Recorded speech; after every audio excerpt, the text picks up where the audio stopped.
Hello students, today I am going to start next lecture of the vector.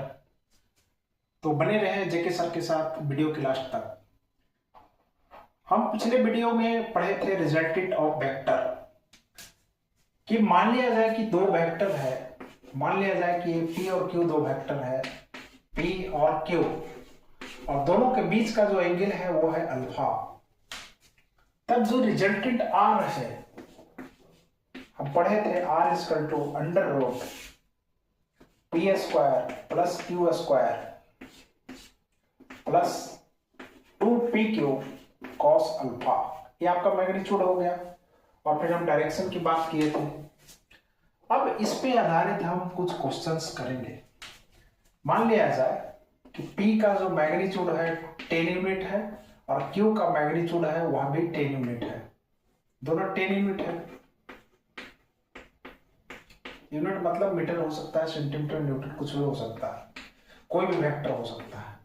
Alpha मान लीजिए कि 30 degree है। तो ये बड़ा सिंपल क्वेश्चन है कि P दिया हुआ है, Q दिया हुआ है, दोनों के बीच का एंगल अल्फा दिया हुआ है। तब क्या होगा, हम यहाँ पे पुट करेंगे और हम रिजल्ट को गेट करेंगे। तो ये हो जाएगा आपका पी स्क्वायर मतलब 10 square plus 10 square plus 2 into 10 cos alpha.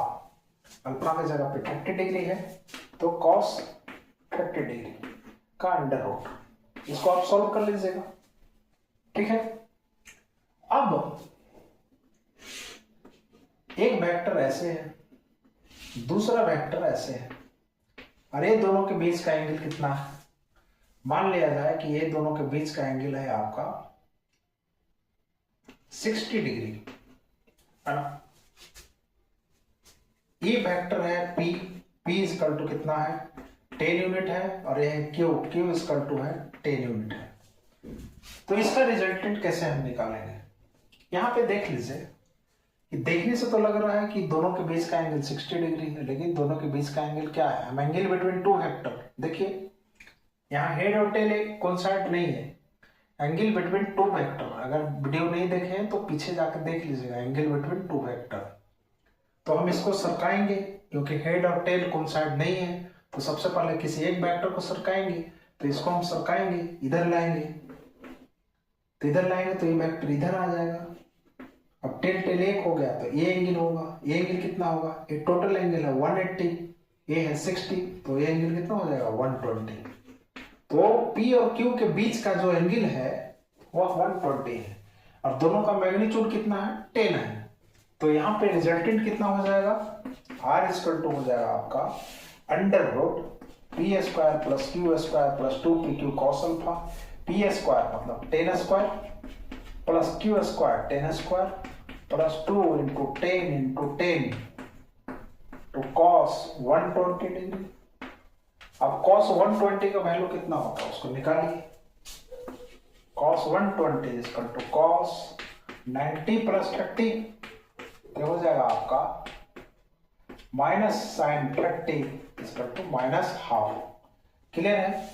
अब इस कॉस 120 का जो वैल्यू है वो यहाँ पुट कर दीजिए, तो हो जाएगा 100 plus 100 plus 2 into 100 into minus half का अंडर रूट।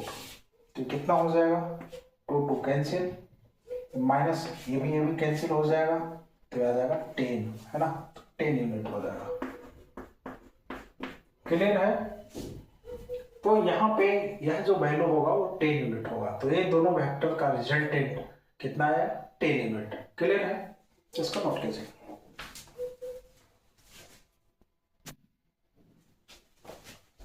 अब बच्चों यहाँ पे एक क्वेश्चन ये है कि P का मैग्नीट्यूड, Q का मैग्नीट्यूड और R का मैग्नीट्यूड इक्वल है, और P और Q दो वेक्टर है जिसका रिजल्टेंट R है। इसका मतलब क्या होगा कि P और Q दो वेक्टर है जिसका रिजल्टेंट R है, और तीनों वेक्टर का मैग्नीट्यूड जो है वो इक्वल है।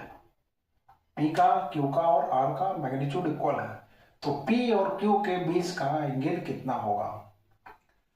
अब हम ये तीनों से हम इसको बनाने के लिए बहुत सारे मेथड है, लेकिन हम सिंपल मेथड का यूज करेंगे। तो सबसे पहली बात की एक तरीका तो है कि हम जानते हैं आर इजकल टू कितना, आर स्क्वायर ले लीजिए, आर स्क्वायर इजकल टू कितना होगा, P square plus Q square plus 2pq cos alpha. ठीक है, हमें अल्फा निकालना है। इसका वैल्यू मान लीजिए कुछ, आप एक्स मान लीजिए ना, ज्यादा आप मानते हैं एक्स को, तो यहां पे ये हो जाएगा एक्स स्क्वायर, ये भी हो जाएगा एक्स स्क्वायर प्लस ये भी हो जाएगा एक्स स्क्वायर, सब इक्वल है तीनों, plus 2 into x x square cos alpha. ठीक है, अब इसको सॉल्व करते जाइए। तो यहां पे x square plus 2x square cos alpha is equal to 0 आ गया, इधर वाले टर्म तो कट गया, 0 होगा। अब यहां पे इसको उस तरफ ले जाइए तो हो जाएगा 2x square cos alpha is equal to minus x square, that imply cos alpha is equal to minus x square by x square 2x square, इधर आ जाएगा तो कितना हो जाएगा माइनस हाफ। अब कॉस का वैल्यू माइनस हाफ में किसका होता है, अभी हम सॉल्व किए हैं, कितने के बराबर, 120 डिग्री के बराबर। क्लियर है, तो कॉस 120 डिग्री का वैल्यू इतना हो जाएगा। तो यहां पे अल्फा इक्वल टू कितना हो जाएगा, 120 डिग्री। एक तरीका तो ये है, दूसरा तरीका क्या है, दूसरा तरीका भी हम देखते हैं।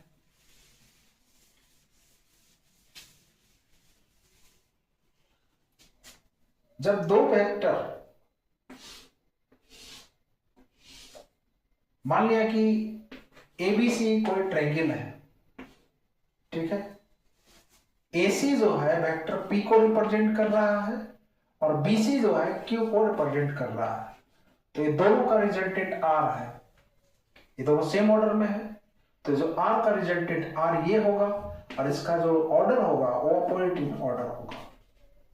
ठीक है, अब यहां पे दिया हुआ है पी क्यू और आर बराबर है, मतलब ये तीनों साइड इक्वल है ना, तो ये एंगल कितना होगा जी, ये होगा 60, इक्विलैटरल ट्रायंगल बन गया, ये भी होगा 60, ये भी होगा 60। ठीक है, अब हमें फाइंड क्या करना है, पी और क्यू के बीच का एंगल, पी है यहां, क्यू है यहां, दोनों का एक का हेड और दूसरे का टेल कौन साइड है, टेल कौन साइड नहीं है, तो दो वेक्टर हो गए, एक ये वेक्टर एक ये वेक्टर, ए एंगल है 60 डिग्री, ये है पी और ये है क्यू, ये दोनों के बीच का एंगल कितना, ये तो एंगल बिटवीन टू वेक्टर का सवाल है, तो इसको हम सरकाएंगे। क्यों सरकाएंगे, क्योंकि इसका ना हेड कौन साइड है ना टेल कौन साइड है, तो इसको हम सरकाएंगे इधर, तब देखिए टेल कौन साइड हो गया, ए एंगल होगा, एंगल है 60 तो एंगल हो जाएगा 120, ये दोनों एंगल का सम कितना हो जाएगा 180, तो ये 60 है तो 120 हो जाएगा, तो पी और क्यू के बीच का एंगल कितना होगा 120 डिग्री। ये दो तरीका। ठीक है, अब नेक्स्ट क्वेश्चन को कीजिएगा। अब यहां पे हम ऐसे लिखते हैं, if P plus Q is equal to R and P square plus Q square is equal to R square, then find angle between P and Q. इसको भी दो तरीके से करेंगे, तो क्वेश्चन के और भी तरीके हैं लेकिन आसान जो है यही तरीका है। तो सबसे पहली बात कि हम जानते हैं R square is equal to P square plus Q square plus 2pq cos alpha.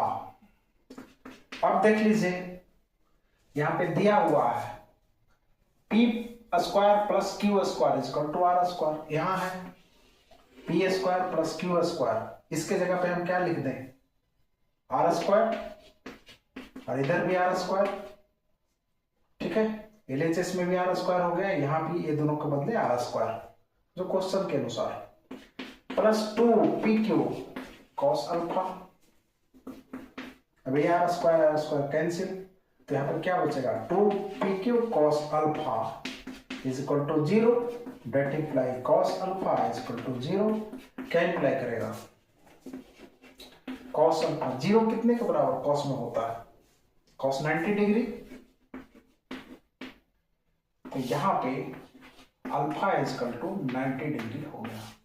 Clear है? एक तरीका तो ये है। दूसरा, अगर हम ट्रायंगल्स की बात करें तो हम जानते हैं hypotenuse square is equal to perpendicular square plus base square. Triangles का ये कहीं ना कहीं राइट एंगल ट्रायंगल है, इसको रिप्रेजेंट कर रहा है। इस रिलेशन को देखिए, कहीं ना कहीं राइट एंगल ट्रायंगल को रिप्रेजेंट कर रहा है। जहां पे आर है वो हाइपोटेनस को रिप्रेजेंट कर रहा है, और पी और क्यू दो वेक्टर है, पी और क्यू दो वेक्टर है जिसका रिजल्टेंट आर है। इसका मतलब पी और क्यू जो है सेम ऑर्डर में होगा और आर जो है अपोजिट ऑर्डर में होगा। तो उसको सबसे पहले ट्रायंगल बनाइए।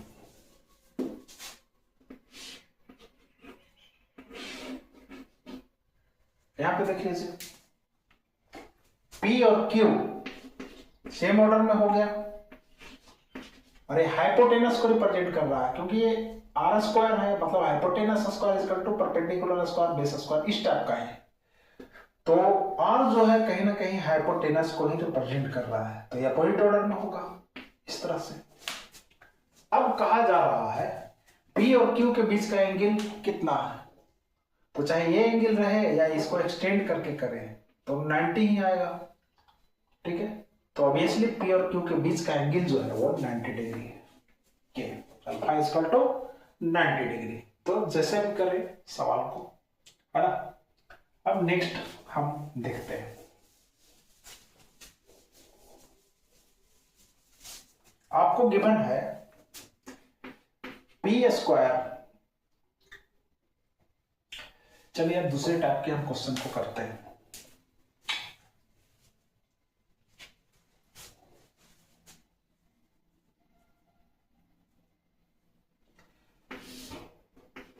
ये है आपका वाई एक्सिस, ये है आपका एक्स एक्सिस, है ना। कोई वेक्टर है ए, ये है आपका 10 यूनिट। एक्स एक्सिस के साथ इसका जो एंगल है वो है आपका 30 डिग्री। क्लियर है? फिर दूसरा है ये वेक्टर बी, ये पॉजिटिव एक्स एक्सिस के साथ 120 डिग्री बनाता है। ठीक है, और बी का जो मैग्नीट्यूड है वो है 10 यूनिट। तो ये और बी का जो रिजल्टेंट होगा वह कितना होगा। अब देख लीजिए कि ये एंगल है 120, ये एंगल है 30, तो ये एंगल कितना हो जाएगा 120 माइनस 30 मतलब 90 डिग्री। ठीक है जी। अब 90 डिग्री है, ये 10 यूनिट है, ये भी 10 यूनिट है। अब रिजल्टेंट क्या हो जाएगा, रिजल्टेंट आर इक्वल टू कितना हो जाएगा। हम जानते हैं आर का जो मैग्नीट्यूड है वह P square plus Q square plus 2 P Q cos alpha. ठीक है, तब यहां पे पी स्क्वायर तो 10 है, 10 यूनिट, 10 स्क्वायर प्लस ए भी 10 स्क्वायर प्लस 2 इंटू 10 इंटू 10 और cos 90। अब ये टर्म 0 हो जाएगा क्योंकि cos 90 का वैल्यू 0, तो ये बच जाएगा क्या, इसका अंडर रूट है आर इक्वल टू ये। तो यहाँ पे 10 स्क्वायर प्लस 10 स्क्वायर मतलब 100 प्लस 100, और एक टर्म तो आ गया आपका 0, तो कितना हो जाएगा 10 रूट 2। इसको सॉल्व करेंगे तो 10 रूट 2 200 आएगा, ये 200 का अंडर रूट 10 रूट 2। अब हम पढ़ते हैं सम केसेस जो ट्रायंगल्स लॉ का निचोड़ है। कुछ केसेस को हम देखते हैं। केस फर्स्ट में देखिए, मान लिया जाए कि दो वेक्टर सेम डायरेक्शन में है, P and Q। If two vector P and Q is in same direction, तो दोनों के बीच का एंगल कितना है, अल्फा इक्वल टू 0 हो जाएगा। तो रिजल्टेंट कितना हो जाएगा, P square plus Q square plus 2pq cos alpha, और अल्फा कितना है 0 डिग्री, इसका अंडर रूट। अब देख लीजिए P square plus Q square plus 2pq cos alpha equal to 1 का अंडर रूट। ये कितने के बराबर हो रहा है, p प्लस क्यू का whole square, P square plus Q square plus 2pq कितने के बराबर हो, p प्लस क्यू का होल स्क्वायर का अंडर रूट करेंगे तो कितना हो जाएगा p प्लस क्यू। तो जब दो वेक्टर एक ही डायरेक्शन में हो, जैसे हम दो फोर्स लगा रहे हैं 5 न्यूटन और 3 न्यूटन, तो इसका रिजल्टेंट क्या होगा, तो ये दोनों के सम के बराबर होगा, मतलब 8 न्यूटन के बराबर होगा। यहाँ देख लीजिए कि R इक्वल टू कितना आया, R का मैग्नीट्यूड कितना आया, P वेक्टर ऐसे लिखें चाहे ऐसे लिखें, R equal to P plus Q. कब, जब दो वेक्टर सेम डायरेक्शन में हो, जब दो वेक्टर सेम डायरेक्शन में हो तब वो दोनों का रिजल्टेंट दोनों के मैग्नीट्यूड के सम के बराबर होता है, मतलब दोनों के मैग्नीट्यूड को आप ऐड कर दीजिए। इस एग्जांपल से समझ सकते हैं, नोट कीजिए। अब है आपका केस सेकंड, कि जब दो वेक्टर के बीच का एंगल जो है वह क्या हो 90 डिग्री है। इफ P एंड Q क्या है, परपेंडिकुलर है, 90 डिग्री है। P और Q, P मान लिया इधर है, Q इधर है, तब दोनों के बीच का एंगल कितना है 90 डिग्री। तो रिजल्टेंट कितना हो जाएगा, रिजल्टेंट होता है P square plus Q square plus 2pq cos alpha का अंडर रूट, और यहाँ P square plus Q square plus 2pq cos 90। अब यहाँ पे कॉस 90 का वैल्यू कितना होता है 0, इसको हम अंडर रूट करेंगे तो कितना आ जाएगा P square plus Q square का अंडर रूट। तो यहाँ जो रिजल्टेंट R होगा वह कितना होगा, P square plus Q square के बराबर होगा। तो जब दो वेक्टर P और Q क्या हो 90 डिग्री एंगल पे हो, तो उसका जो रिजल्टेंट है वह कितना होगा P square plus Q square का अंडर रूट। अब केस थर्ड को देखिए। अब P और Q जो है वह अपोजिट डायरेक्शन में है,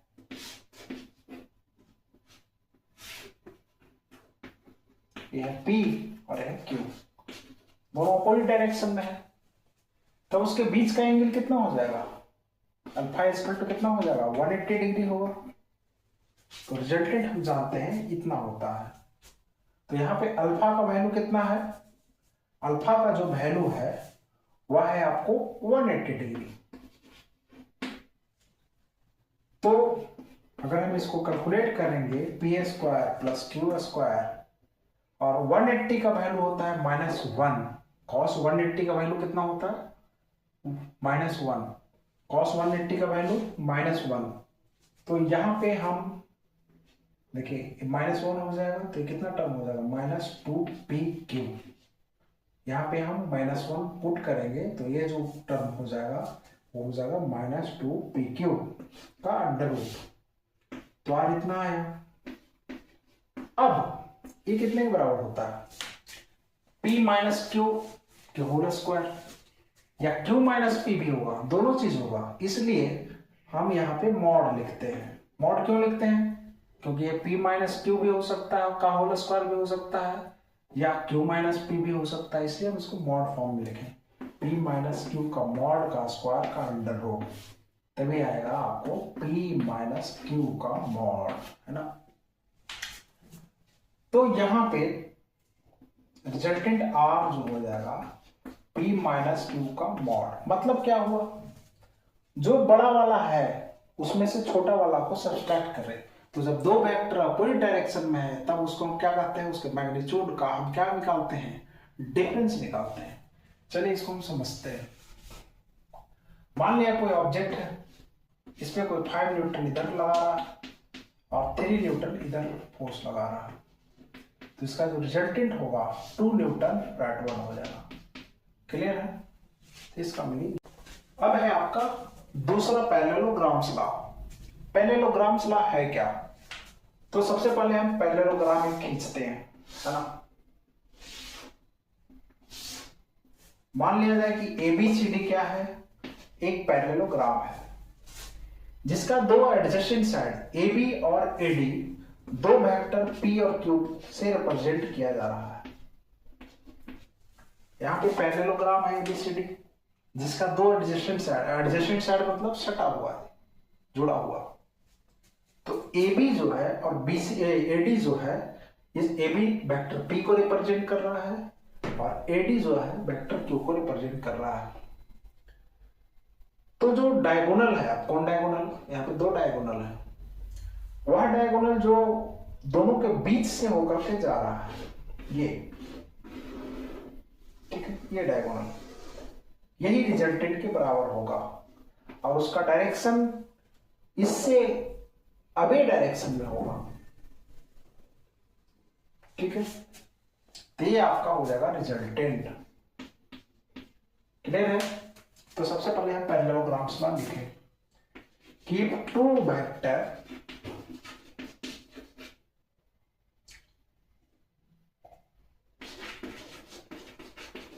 represents two adjacent side of parallelogram having same tail point, then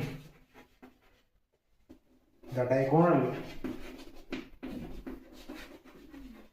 passing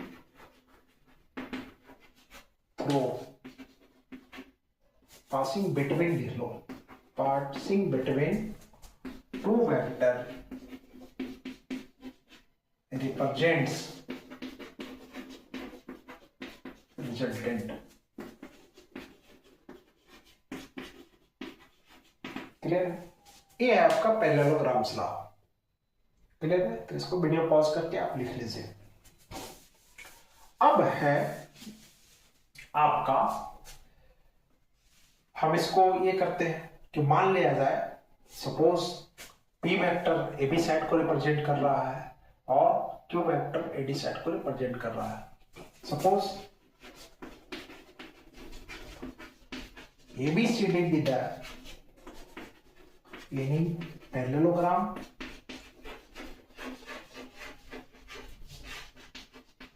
which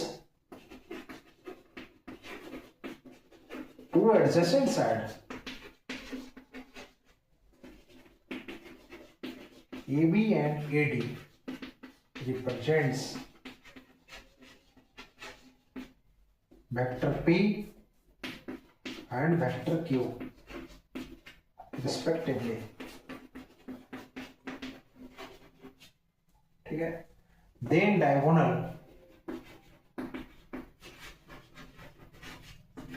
AC represents resultant।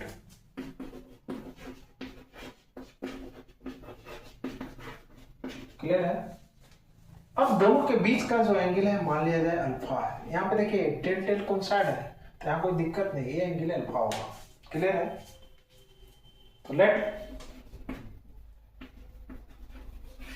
Angle between P and Q is alpha. ठीक है, तो ये रहा आपका थ्योरम। अब इसको हम करते हैं रेस, पॉज करके लिख लीजिए।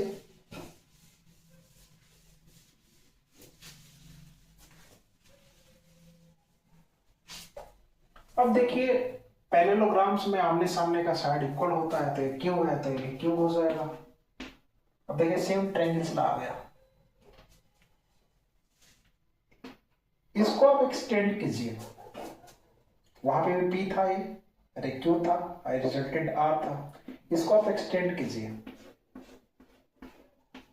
मान लिया AB को हम एक्सटेंड करके X तक एक्सटेंड किए,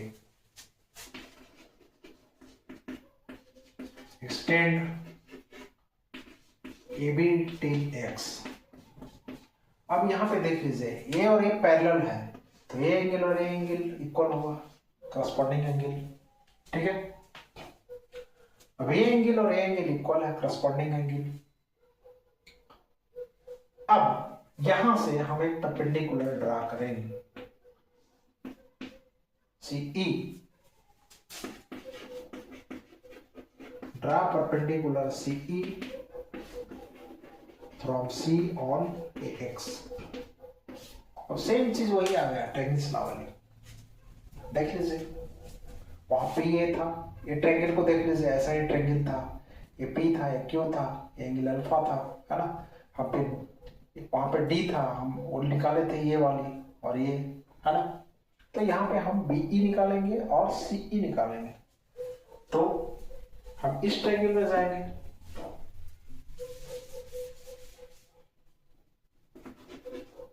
in triangle BEC sine alpha कितना हो जाएगा, साइन अल्फा हो जाएगा आपका CE by BC, CE by BC, date implies sine alpha. हमको निकालना क्या है, CE निकालना है, तो CE कितना हो जाएगा BC sine alpha, date implies CE। BE कितना, BC कितना है, BC है आपका Q, हो जाएगा Q sine alpha. Similarly cos alpha कितना हो जाएगा, कॉस अल्फा हो जाएगा आपको BE by BC, BE by BC, that imply हमको निकालना है BE, BE is equal to BC cos alpha, that imply BE is equal to BC है आपका Q कॉस अल्फा। इसको माने आप इक्वेशन नंबर 2, ठीक है। हम इसको साइड में लिख लेते हैं, CE आपका आ गया Q साइन अल्फा और BE आ गया आपका Q कॉस अल्फा, ठीक है। वीडियो पॉज करके लिखिए। अब हमें निकालना क्या है, कैलकुलेट क्या करना है, हमको कैलकुलेट करना है AR मतलब AC।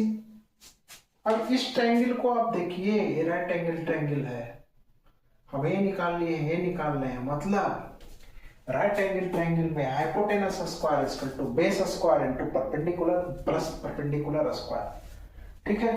तो यहाँ पे AC स्क्वायर इक्वल टू हो जाएगा AE square plus CE square. AE को हम लिख सकते हैं AB plus BE, same triangle law में बताया है वैसे ही है, ठीक है जी, इसमें कुछ विशेष है नहीं। अब सबका वैल्यू रखिए, AC है आपका R स्क्वायर, AB है आपका P प्लस BE देख लीजिए Q cos alpha plus CE है आपका Q साइन अल्फा, ठीक है। अब हम डायरेक्ट आंसर लिख रहे हैं Q, ठीक है, रिजल्ट लिख रहे हैं, कारण की सेम जैसे मैं किया हूं वैसे ही है। R इक्वल टू कितना हो जाएगा P square plus Q square plus 2PQ cos alpha. तो आप चाहे ट्रायंगल्स लॉ से करें या पैरेललोग्राम्स लॉ से करें, जो रिजल्ट आएगा, रिजल्टेंट जो है इतना ही आएगा। अब मान लिया जाए कि यह जो रिजल्टेंट वेक्टर है वो P के साथ साइन एंगल बना रहा है, उसमें ही बताए थे। तब यहां पे देख लीजिए tan साइन कितना हो जाएगा इस ट्रायंगल में, tan sine equal to CE by AE, CE by AE, AE को लिख सकते हैं AB प्लस BE और CE कितना है, CE है Q साइन अल्फा, AB कितना है, AB है आपका P, BE कितना है, BE है आपका Q कॉस अल्फा। तो यहाँ पे tan साई इतना आ गया, और हम बताए थे उसमें हो जाएगा psi is equal to tan inverse Q sine alpha by P plus Q cos alpha. Clear है? तो नोट कीजिए इसको।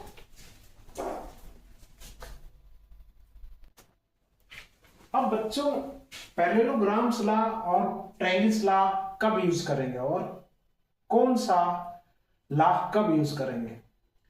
तो जब ऐसे क्वेश्चन हो कि टेल टेल कोइंसाइड हो और उसके बीच का एंगल दिया हो तब इसको हम यूज करेंगे। या दो वेक्टर है, दोनों का रिजल्ट तो सेम है, दो वेक्टर है और दोनों के बीच का एंगल दिया हुआ है तब इसको हम यूज करेंगे। जैसे देख लीजिए